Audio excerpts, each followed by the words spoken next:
दुनिया में एक ऐसा जानवर निकलने वाला है जो इंसानों से बात करेगा। हाँ, तुमने सही सुना। वो कलाम करेगा और लोग उसे देखकर कांप जाएंगे। पहले तो लोग उसे एक तमाशा समझेंगे, कुछ कहेंगे ये कोई टेक्नोलॉजी है, कोई होलोग्राम, कोई नई ईजाद। लेकिन जैसे ही वो सबके सामने बोलेगा और हर जबान में इंसानों को ललकारेगा, सबकी सांसें रुक जाएंगी। ये कोई फिल्मी मंजर नहीं, ये कुरान की पेशगोई है। इस जानवर का नाम है दाब्बतुल अर्ज। जब वो निकलेगा तो हर तरफ खलबली मच जाएगी। टीवी चैनल्स ब्रेकिंग न्यूज देंगे, a creature is speaking to humans. Social media पर वीडियोस वायरल होंगी। लोग भागते हुए कहेंगे, ये क्या है, ये कौन है? मैं वो हूं जिसका वादा किया गया था।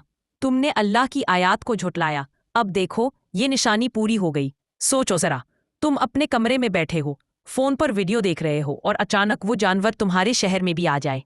क्या करोगे? छुप जाओगे, भागोगे, या झुक कर कहोगे ये वही है जिस पर ईमान लाना चाहिए था? ये कयामत की बड़ी निशानियों में से एक है, और जब ये जाहिर हो जाए तो समझ लो कि वक्त बहुत करीब आ चुका है। अब सवाल, अगर वो जानवर कल तुम्हारे सामने आ जाए और तुमसे बात करे तो तुम क्या करोगे? अगर तुम यकीन रखते हो कि कुरान की हर निशानी सच है तो कमेंट करो, मैं कुरान पर ईमान रखता हूँ।